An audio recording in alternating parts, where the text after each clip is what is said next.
this is Captain Chaudhari. Today I'm going to speak about global warming. What is global warming? What is this greenhouse gases? What is greenhouse effect? Let's learn them. Okay, so first let's talk about the weather, because we are going to talk about climatic changes. Climatic changes are the effect of global warming. Weather is a small period description of rain, relative humidity, the temperature, etc. at any place. Like we phone up people, no, oh, how's the weather there? How's the weather means presently, what is the condition of, say, temperature, rainfall, etc. Climate, on the other hand, is an average description of weather over a prolonged period. Say, for example, over a period of 10 years, or a period of, say, so many years.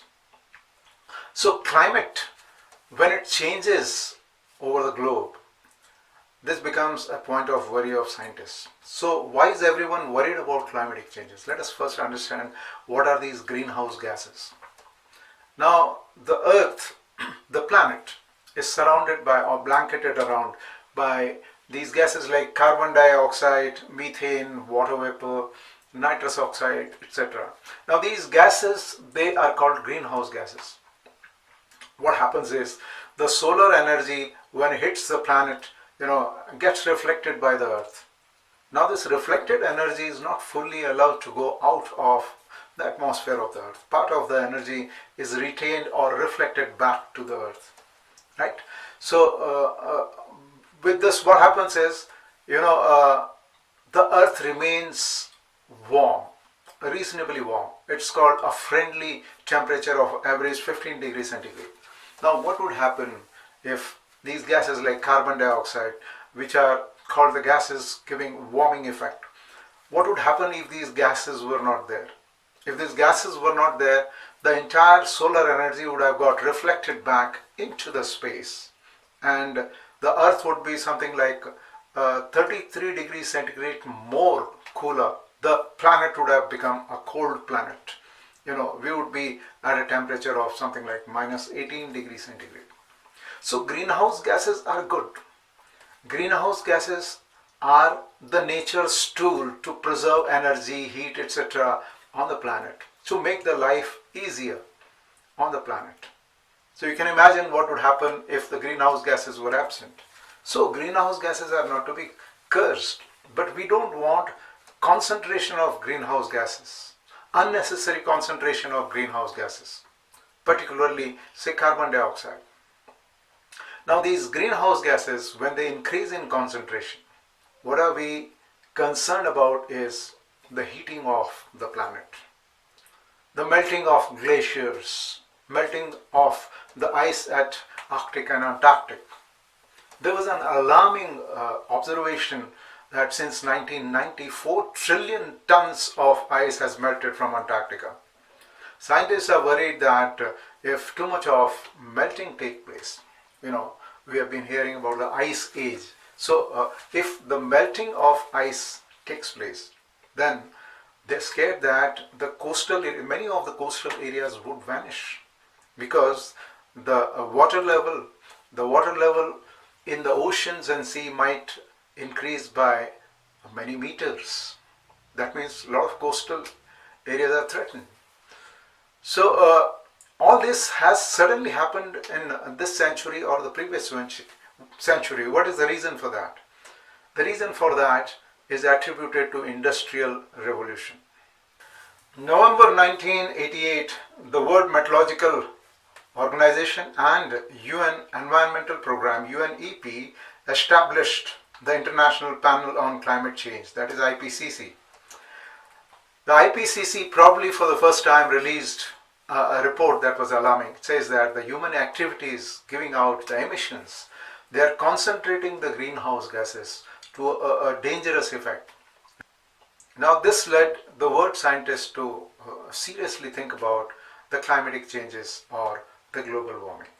Now, what is the recent observation? Recent observation is 9 out of 10 warmest years they have happened after 2005, and 5 worst years as far as the heat is concerned have happened after 2015. Temperature rise per decade. Actually, a serious monitoring of temperature, they would have started something like in 1880. Now, from 1880 to 1980, they've said that the global temperature, that means the average Earth's temperature, has increased by nearly 1 degree centigrade. So, average is 0.07 degree centigrade per decade, or zero point 0.7 degrees for a century, for 100 years. But that is not so alarming. The more alarming thing is, since 1981, if we see the observation for 40 years, if you see the temperature rise for 40 years, the rate of temperature rise, the rate of temperature rise has nearly doubled, or slightly more than doubled. Where it was 0.07 degrees centigrade per decade, now it is 0.18 degrees centigrade per decade for last 40 years. So this is very alarming.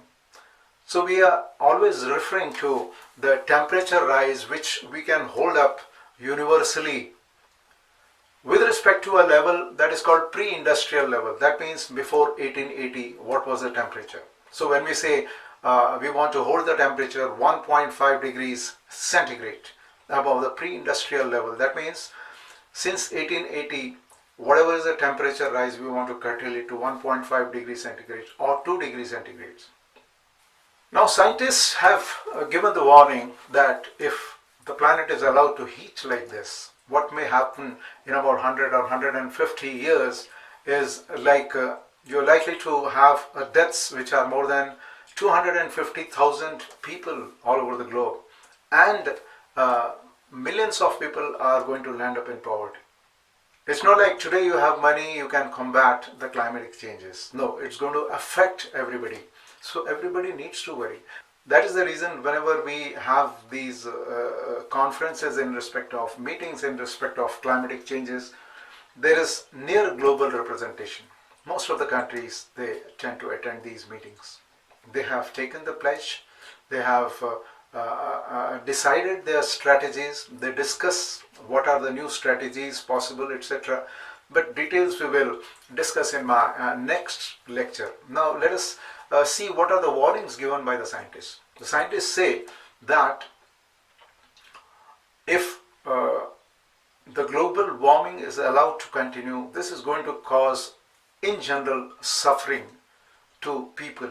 Recent years we have seen thousands of people, tens of thousands of people have died because of heat wave. What happens? What is this heat wave? Heat wave is going to be there in the atmosphere. The increased heat wave is also going to affect the oceans. The oceans provide energy for the storm. For example, tropical storm. Now these tropical storm, they get energy from the ocean. If more heat is there, more intense heat is there, you are likely to have a severe tropical storm instead of normal storm. Right?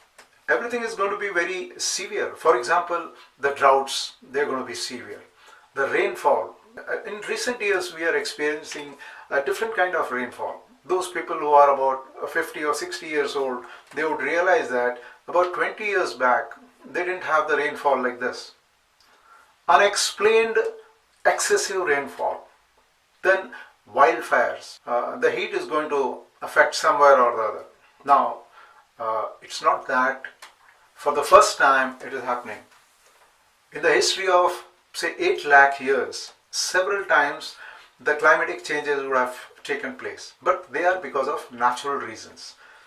Right? You must have heard about ice age, etc. Change is the nature. Nature is the change. So we are going to experience, but scientists have said that this time's climatic changes are attributed to human activities. Human activities means use of fossil fuels. Fossil fuel means use of coal, carbon, oil, etc. Now, there are a lot of advanced countries which are blamed for this excessive pollution. Now, how advanced countries are contributing? Advanced countries, they have more industry. Industry is going to use power. Power is with the use of fossil fuel.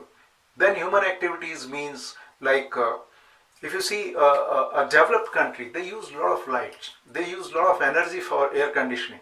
They use excessive energy. There are too many automobiles.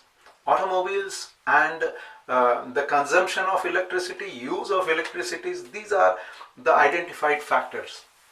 And in less developed countries, probably the industries, if they have, they would use a lot of these fossil fuels.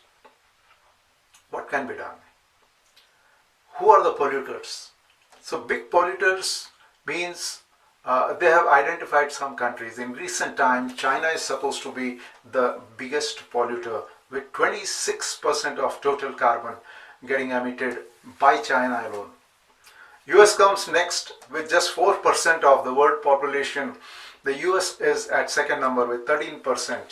India with 2,500 million tons, Russia with 1.7 thousand million tons, and Japan with 1.17 thousand million tons are third, fourth and fifth in line.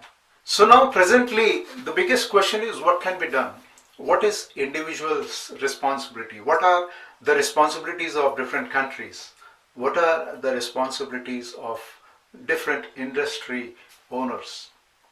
Like as an individual, when I buy an equipment, I would see what is the efficiency, what is the usage of electricity, what is the power output, what is the input, how efficient the equipment is. If I'm buying the car, I would want to know what is the consumption and what is the mileage it is giving. If I have 3-4 people traveling to the same place, same office, probably I would do carpooling. I would prefer the public transport. These are the individual responsibilities. Like I have a big house, I have so many lamps, how many lamps I should lit. In winters, in summers, what is the way I can optimize the energy? For example, I should use air conditioner or I should use fans. What is the best thing? Not to put you in too much of discomfort, but think about the globe. I mean, think about the nature in general. So what is the optimum level of luxury you want to have? A child from the schools should be taught how to preserve energy. What are the individual responsibilities? They should become aware. The scientists should work towards developing new kind of technologies. For example, using the wind power, using the solar power. So in addition to the use of conventional energy items, you are also using renewable energy. That means this energy which is given by sun, air, it's not going to exhaust. It's going to be there. So if you use these natural resources like this, typically called renewable energy mediums, probably the pollution is going to be controlled. March 21, 1994, UNFCCC, the United Nations Framework Convention on Climatic Change, enters into force. On February 16, 2005, Kyoto Protocol enters into force. Then subsequently, in the 18th Conference of Parties in Doha, Qatar, on 8th December 2012, the Doha Amendment to Kyoto Protocol was adopted. This amendment entered into force on 31st December 2020. Then COP21, the historic Paris Agreement, was adopted with 195 nations agreeing to combat the climatic change. Right? And this happens on 2015. Now the 2021 United Nations Climatic Change Conference, more commonly referred to as COP26, was held at Glasgow, Scotland, United Kingdom. So as I said, in my next video we will discuss about all these measures which are globally taken, what are the responsibilities of nations, what are the market mechanisms, etc. See you in the next video about global warming.